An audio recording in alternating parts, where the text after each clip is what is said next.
Core ऐसा माना करते थे कि आयरन से बना है और मोल्टन फॉर्म में होता था, लेकिन अब ऐसा कहते हैं, नई स्टडीज से पता चला है कि जो इनर मोस्ट पार्ट है वो बहुत ज्यादा प्रेशर होने की वजह से सॉलिडिफाई हो गया है। अर्थ का जो इंटीरियर है उसका एक क्रॉस सेक्शन अगर हम लोग ऐसा बना लें, ठीक है, तो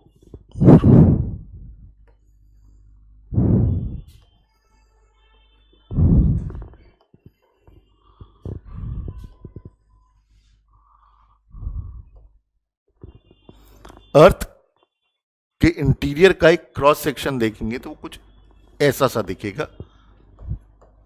ये टॉप मोस्ट लेयर है क्रस्ट, उसके नीचे मेंटल का अपर मोस्ट पार्ट, उसको कहते हैं एस्थेनोस्फेयर।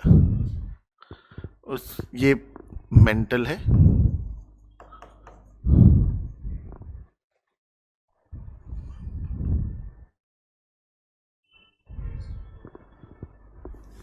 फिर ये आउटर कोर है, ये इनर कोर, ठीक है। जो इनर कोर है, पहले तक तो ऐसा ही पढ़ते थे कि एक ही कोर होता है, ठीक है। तो कोर जो है वो क्या होता था, कोर ऐसा माना करते थे कि आयरन से बना है और मोल्टन फॉर्म में होता था, लेकिन अब ऐसा कहते हैं, नई स्टडीज से पता चला है कि जो इनर मोस्ट पार्ट है वो बहुत ज़्यादा प्रेशर होने की वजह से सॉलिडिफाई हो गया है, ठीक है। तो ये इनर कोर जो है वो सॉलिड स्टेट में है, जो आउटर कोर है वो मोल्टन फॉर्म में है, ये मेंटल सॉलिड स्टेट में है, एस्थेनोस्फेयर मोल्टन फॉर्म में है और क्रस्ट फिर सॉलिड स्टेट में है।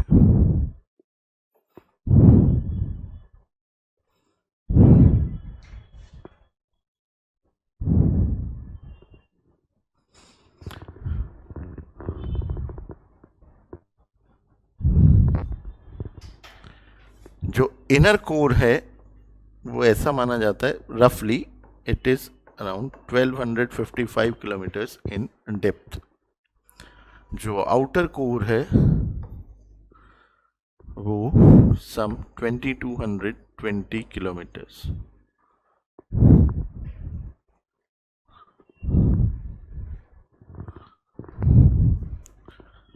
जो मेंटल है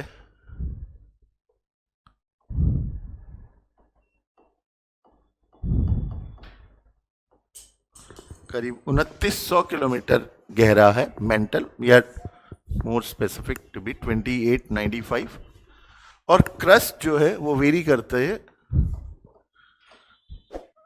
8 से लेकर के 45 किलोमीटर,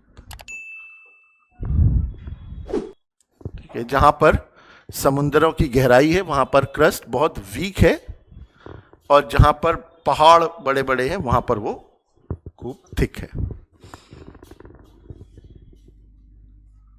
कोर जो है पूरा का पूरा is believe to have been built up of iron, लोहे से बना हुआ है, और उसमें कुछ ट्रेसेस मिलते हैं हम लोग को निकल के। मेंटल जो है is made up of silicon and magnesium. उसके सिंबल पर नहीं जाएंगे केमिकल हम लोग, और इसमें मतलब मैग्नीशियम इज Mg।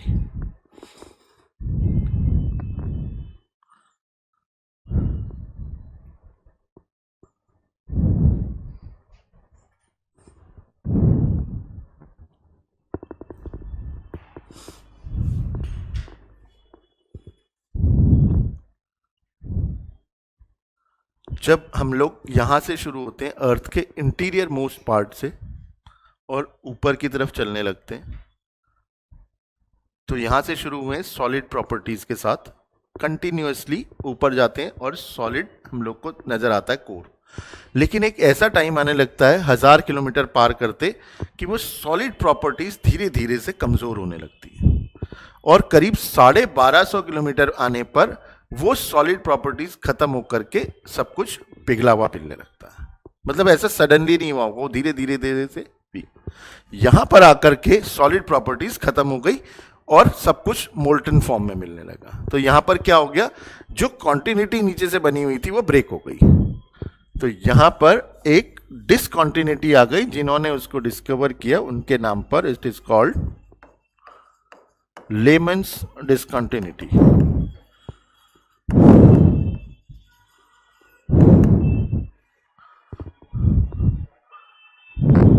सिमिलरली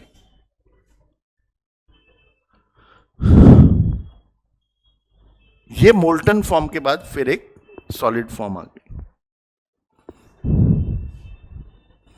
इसको कहते हैं गुटेनबर्ग डिसकंटिन्यूटी। और इधर एक मोहोविसिच डिसकंटिन्यूटी, सिंपली मोहो डिसकंटिन्यूटी भी कहते हैं। क्रस्ट और मेंटल के बीच में वो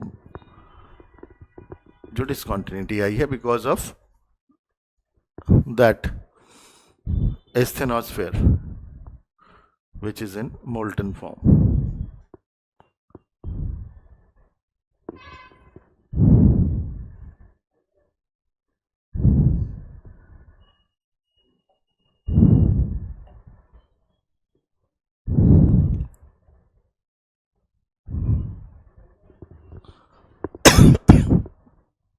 ठीक है, तो ये हम लोग को थोड़ा बहुत ये ध्यान में रखना होता है कि इसमें कौन कौन से एलिमेंट्स हमें ज़्यादातर मिलते हैं, अबंडेंस में है। तो सिलिकॉन और एल्यूमिनियम दोनों ही बहुत नंबर में है, फ्री फॉर्म में नहीं मिलते हैं। ठीक है, the most abundant element on earth crust is, earth के क्रस्ट पर सबसे ज़्यादा क्या मिलता है? Most abundant element on earth crust is oxygen. ठीक है, क्योंकि सिलिकॉन सिलिका फॉर्म में मिलता है SiO2, और एल्यूमिनियम भी एल्यूमिना की फॉर्म में मिलता है Al2O3। तो ऑक्सीजन सबसे ज़्यादा है। ठीक है, तो ये यहाँ पर इसमें सिलिकॉन मैग्नीशियम है, नीचे मेनली आयरन है, there are some traces of nickel. ठीक।